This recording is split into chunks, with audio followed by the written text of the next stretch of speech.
দুইটি জিনিসের মাধ্যমে আল্লাহর কাছে যা চাইবেন আল্লাহ তাই আপনাকে দিয়ে দিবেন। অবশ্যই আমাদেরকে চিন্তা করতে হবে, যখন আপনার যে জিনিসের প্রয়োজন হবে আপনি দুইটি জিনিসের মাধ্যমে চাইবেন। এটা আল্লাহ পাক রব্বুল আলামিন নিজে পবিত্র কোরআনুল কারীমের ভিতরে বলে দিয়েছেন। কিভাবে আপনি আল্লাহর কাছে সাহায্য চাইবেন, কিভাবে আপনি আল্লাহর কাছে বলবেন, এটা আল্লাহ পাক রব্বুল আলামিন নিজে শিখিয়ে দিয়েছেন। এই দুইটি মাধ্যমে যদি আপনি চাইতে পারেন অবশ্যই অবশ্যই আল্লাহ পাক রব্বুল আলামিন আপনাকে দিবেন। এটা 2 নম্বর পারার 2 নম্বর পৃষ্ঠার 11 নম্বর লাইন, সূরা বাকারার 153 নম্বর আয়াতে রব্বুল আলামিন বলেন, ইয়া আইয়ুহাল্লাযীনা আমানুস্তাঈনু বিস-সাবরি ওয়াস-সালাহ ইন্নাল্লাহা মা'আস-সাবিরিন।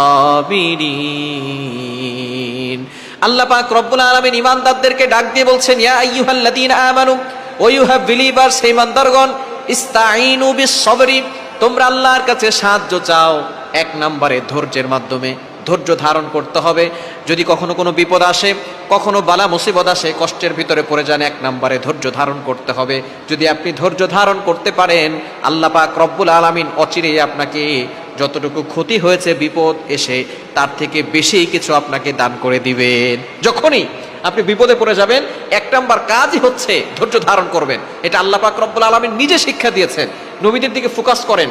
নবীদেরকে আল্লাহ তাআলা ভালোবাসেন বেশি, নবী আলাইহিস সালামগণদের উপরে আল্লাহ তাআলা কষ্ট দিয়েছেন বেশি, কিন্তু তারা কষ্টে পড়লে হতাশ হন নাই, তারা ধৈর্য ধারণ করেছেন এবং আল্লাহর উপরে ভরসা রেখেছেন। এজন্যই প্রতি বছরে একটা মাস আছে রমজান, যে সময় আমরা ধৈর্যের পরীক্ষা দেই। সারাদিন ক্ষুধার্ত পেট নিয়ে বসে থাকি, প্রচন্ড গরমে তৃষ্ণায় গলা ফেটে যায়, ক্ষুধায় পেটে এমন ভাবে ব্যথা শুরু হয়ে যায়, তারপর আমরা ধৈর্য ধারণ করে অপেক্ষা করি কখন আল্লাহর আদেশ আসবে, কখন মাগরিবের সময় হবে। সুতরাং এই ধৈর্য ধারণ করতে হবে। ধৈর্য যদি আপনি ধরতে পারেন দেখবেন আল্লাহ পাক রব্বুল আলামিন আপনার সাথে থাকবেন। সুতরাং বিপদ আসবে, পরীক্ষা হবে, তবে অবশ্যই ধৈর্য হারা হওয়া যাবে না। 1 নম্বর হচ্ছে ধৈর্য ধারণ করবেন। নাম্বার 2, দ্বিতীয় নাম্বার হচ্ছে সালাত, নামাজ পড়বেন। আপনি যখন বিপদে পড়ে যাবেন সাহাবায়ে কেরামদের মতো আপনি সাথে সাথে ওযু করে আপনি 2 রাকাত নামাজ পড়ে আল্লাহর কাছে বলবেন। আমরা অনেক সময় বিপদে পড়লে মানুষের কাছে চাই, বিপদে পড়লে আত্মীয় স্বজনদের কাছে চাই। নো, মনে রাখবেন, মানুষ দিলে শেষ হয়ে যায়, আল্লাহ দিলে শেষ হয় না। আল্লাহর ভান্ডারে কম নাই, আল্লাহর ভান্ডারে অনেক আছে। সুতরাং যখনই বিপদে পড়ে যাবেন আপনি 2টি জিনিসের মাধ্যমে আল্লাহর কাছে সাহায্য চাইবেন। আল্লাহ নিজে বলে দিয়েছেন, ইস্তাঈনু বিস-সাবরি ওয়াস-সালাহ। 1 নম্বর হচ্ছে ধৈর্য, দ্বিতীয় নম্বর হচ্ছে সালাত।